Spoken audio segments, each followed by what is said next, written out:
Au-delà des entreprises, il y a aussi des personnes qu'on honore au Gala Reconnaissance. C'est important parce que, au-delà du travail qu'on fait, c'est de lui donner une bonne tape dans le dos, de dire « continue, lâche pas ton travail ».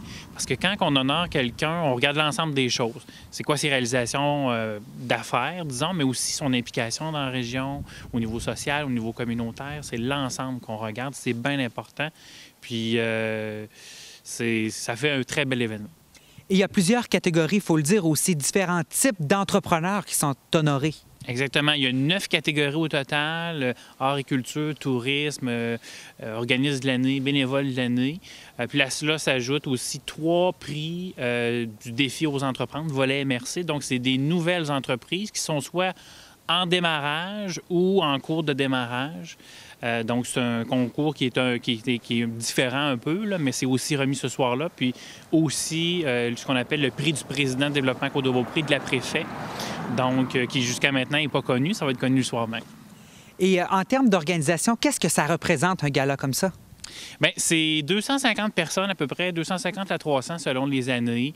C'est une année d'effort. Il y a un comité organisateur. On se réunit régulièrement. On regarde tous les aspects au niveau de c'est quoi le menu qui va être proposé, au niveau de la thématique de l'année, c'est quoi les ajouts qu'on fait, quel président d'honneur qu'on prend.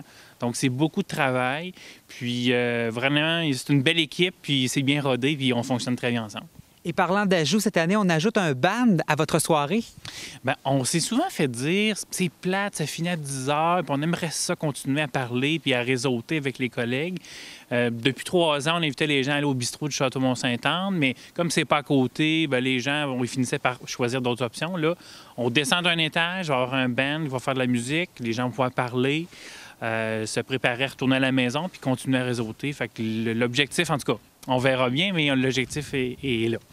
Et si on parle de la présidence d'honneur cette année, qui est votre président d'honneur? C'est Sébastien Paradis, qui est copropriétaire de Toiture RP. Ce qui est la beauté d'une personne comme Sébastien, c'est qu'il s'est lancé en affaires. Il a fait l'ancêtre du défi aux entreprises qui s'appelait le Concours québécois en entrepreneuriat. Il a lancé son entreprise, ça va bien. Il s'implique, il est à peu près de toutes les activités, de toutes les causes sur la Côte-de-Beaupré.